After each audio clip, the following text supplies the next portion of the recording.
Assalamualaikum Pak Ustadz. Waalaikumsalam warahmatullahi wabarakatuh. Mau tanya Pak Ustadz nih, senantiasa dirahmati Allah ya Pak Ustadz. Terima kasih kesempatannya. Saya lagi ada sedikit masalah rumah tangga Pak Ustadz. Jadi entah kenapa kan fitrahnya perempuan itu menenang. Itu rasanya susah Pak Ustadz. Bawaannya tuh sama suami maunya emosi gitu. Udah coba zikir udah, sholawat udah. Tapi entah kenapa kok bawaannya pengennya marah-marah mulu gitu. Sampai kita dan nauzubillah min zalik, akhirnya tuh suami ada yang lain Pak Ustadz gitu. Jadi ya Allah pengen menyerah aja gitu loh Pak Ustadz. Gimana ya Pak Ustadz?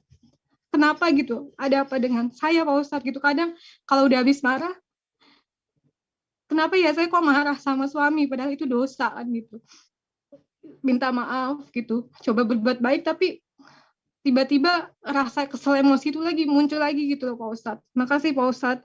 Assalamualaikum. Waalaikumsalam warahmatullahi wabarakatuh. Waalaikumsalam warahmatullahi wabarakatuh.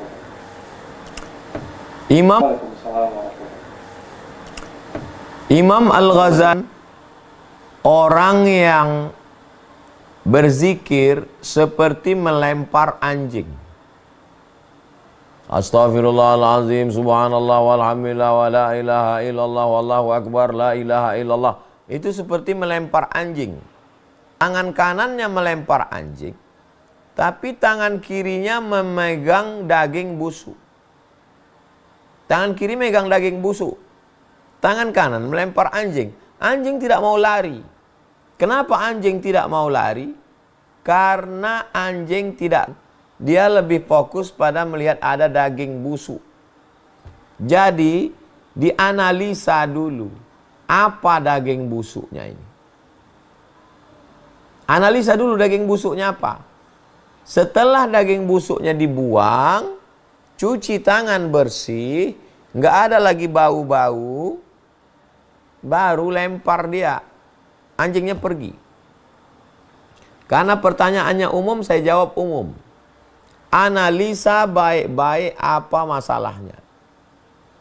Saya tidak suka suami saya nongkrong-nongkrong dengan temannya. Kongko-kongko, terlambat pulang. Berarti itu pemicunya, sampaikan. Saya nggak berani nyampaikannya langsung. Ayah, kakek, abang, adik, abang ayah, adik ayah. Kalau di Minangkabau ada nenek mama. Ada tokoh adat. Maka jangan sampai dengan bedak yang tebal, padahal di baliknya ada penyakit kulit. Selesaikan dulu penyakitnya. Selesai itu hanya sebagai dempul penutupnya saja. Analisa saya, suami gimana nggak sukanya? Ngomongnya kasar. Saya orangnya sensitif, Pak Ustadz. Berarti inti masalahnya di ngomong kasarnya itu. Itu yang selalu memicu. Ditahan sekali, 1 titik. Tahan 2 kali, 2 titik. Menggumpal dia, mengkristal. Kalau dia sudah mengkristal, dia menunggu pemicunya. Pemicu sedikit dia akan meledak. Solusi bagaimana? Analisa apa penyebabnya. Setelah ditemukan penyebabnya, selesaikan. Barulah zikir, baca Quran, sholat bersama. Kalau komunikasi, buat komunikasi tidak langsung. Melalui ada orang kalau bicara langsung dia gagap. Juga nggak masuk karena emosi duluan. Tapi kalau lewat tulisan, dibaca tengah malam, yang nulis tenang, yang baca juga tenang, masuk. Ustadz, saya ingin bertanya terkait fitrahnya perempuan. Ini sering jadi perdebatan Ustadz. Para orientalis itu sering menganggap bahwa hukum Islam itu menggunakan konsep patriarki Ustadz ya. Bahwa laki-laki itu selalu di atas gitu. Seolah ada diskriminasi dalam Islam terhadap wanita. Seperti misalnya wanita tidak boleh jadi imam sholat, wanita wajib taat kepada suami, wanita tidak boleh jadi hakim gitu ya. Kemudian wanita lebih baik di rumah dan lain sebagainya. Bagaimana Ustadz memandang ini, Ustadz? Bismillahirrahmanirrahim. Kalau kita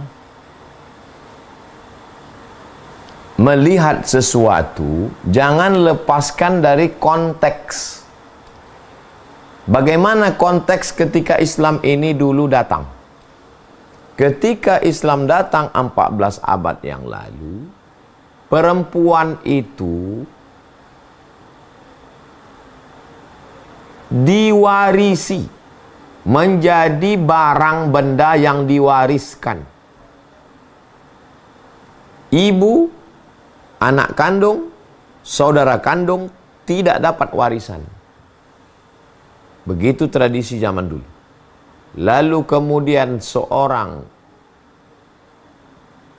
laki-laki menikah, lahir anak pertama laki-laki. Habis itu si laki-laki tadi menikah yang terakhir saat dia sudah tua punya istri lagi, karena mereka zaman dulu poligaminya tanpa batas. Ketika meninggal, anak yang pertama ini boleh mewarisi istri bapaknya yang terakhir. Maka ketika Islam datang, haram hukumnya menikahi ibu tiri. Ibu tiri, istri bapak kita, itu mahram mu'abbad. Sampai hari kiamat, dia adalah ibu kita. Tak boleh dinikahi. Dan kalau seorang laki-laki meninggal, istri dapat 1/4 kalau tidak ada anak. Kalau ada anak, dapat 1/8. Ibu ada kalanya 1/6. Unsayain. Perempuan mendapat bagian laki-laki, sesungguhnya ada tanggung jawab yang besar. Perempuan, dia tidak menanggung apa-apa. Perempuan kalau dia punya harta, dia tidak menanggung apapun. Kalau ada perempuan yang ngasih makan anaknya dari gajinya, itu adalah pertolongan dia untuk suaminya. Nah itu, jadi jangan, zaman Nabi SAW dulu, perempuan itu kalau dia dalam keadaan menstruasi, tidak boleh masuk ke dalam rumah. Dia dibuatkan satu tempat khusus. Dan itu masih ada di suku-suku primitif zaman sekarang. Ketika Islam datang, perempuan yang menstruasi, mohon maaf, boleh serumah dengan suaminya. Boleh satu kamar. Boleh satu tempat tidur. Boleh memasak. Tidak ada satu larangan apapun. Jadi Islam datang sangat moderat, memotong jarak zaman 14 abad. Dulu perempuan tidak boleh membaca kitab suci. Tidak boleh belajar membaca. Jangankan baca kitab suci. Ketika Islam datang, perempuan meriwayatkan hadis. Baca tarajim rijal, biografi periwayat hadis. Berapa banyak periwayat perempuan-perempuan. Dari kalangan sahabat, dari kalangan tabi'in, dari kalangan atba' tabi'in. Bahkan ketika kami belajar di Maghribi Maroko, Darul Hadis, salah satu dosennya, Dr. Faridah Zammaru, adalah perempuan, menjadi dosen. Dan dia belajar kepada Dr. Rawandi. Dr. Rawandi juga berguru kepada seorang perempuan, namanya Aisyah binti Syati Abdurrahman. Aisyah Abdurrahman binti Syati. Seorang perempuan yang luar biasa menafsir Al-Quran. Ya, jadi orang yang mengatakan Islam mendiskreditkan perempuan, ada sesuatu di balik statementnya itu. Sesuatu kejahilannya, atau pura-pura jahil karena dia ada dapat pesanan untuk mendiskreditkan Islam. Demikian. Wallahu a'lam bishawab. Baik. Alhamdulillah terjawab sudah.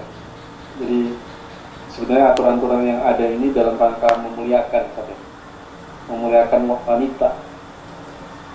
Baik. Ada Bang Alvin Firdaus.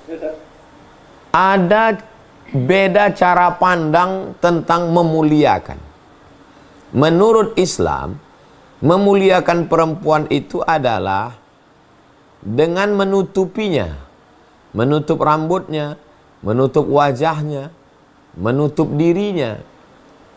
Sedangkan Barat, makna memuliakan adalah membukanya, melepasnya dengan atas nama isu-isu wanita, isu-isu gender. Kenapa? Kenapa meledak gender ini? Karena selama 15 abad perempuan mengalami tindakan diskriminatif. Perempuan tidak boleh membaca, perempuan teraniaya, perempuan tidak punya kuasa. Beda dengan Islam. Sehingga ketika terjadi Renaissance, masa pencerahan abad ke-15, maka mereka punya dobrakan yang luar biasa. Dia seperti teori pantulan. Teori pantulan itu begini, ini batu kita kasih tali. Kalau dia begini, dia mantulnya nggak terlalu jauh. Dia cuma begini. Tapi kalau dia begini, maka pantulannya juga akan begini. Pantulannya akan jauh. Ketika perempuan di Eropa itu ditekan dengan tekanan yang luar biasa. Tidak boleh membaca, tidak boleh baca kitab suci, tidak boleh berada di rumah saat menstruasi, diperjualbelikan sebagai budak. Sangat tertekan. Maka perlawanannya juga sangat jauh. Maka sampai-sampai yang sangat ekstrim gender ini tidak mau menikah sama laki-laki. Karena dia anggap laki-laki ini menginjak perempuan selama 14 abad. Maka muncullah gambar perempuan dengan berotot, kami bisa tanpa laki-laki. Itulah gender yang paling ekstrim. Islam memuliakan perempuan itu dengan menutup. Mereka memuliakan perempuan itu dengan membuka, dengan membebaskannya. Lari dari ajaran agama. Kenapa mereka meninggalkan agama? Karena kejahatan tokoh-tokoh agama. Judul bukunya Dark History of Pope. Sejarah hitam para Pope. Dark History of Pope. Di dalam itu bagaimana kejahatan, maka muncullah apa yang disebut dengan agnostik jahat.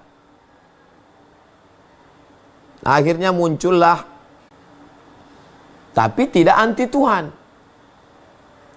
Ketika ditanya, kamu percaya sama Tuhan? Percaya. Tapi beragama. Tuhan Kenapa? Karena ada sakit hati.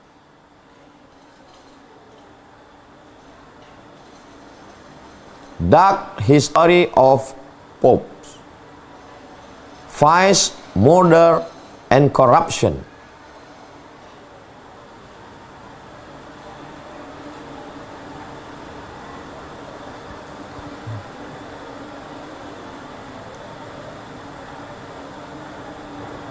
Itu tidak terjadi dalam Islam. Dalam Islam ada amar ma'ruf nahi mungkar. Siapa saja, tidak ada manusia suci, tidak ada holy man dalam Islam. Orang mendengar ucapan saya ketika ucapan saya sesuai dengan Quran dan Sunnah. Kalau saya melanggar, maka umat yang langsung mengkritik, kamu salah hai Abdul Somad, karena kamu tidak sesuai dengan Quran dan Sunnah Rasulullah SAW.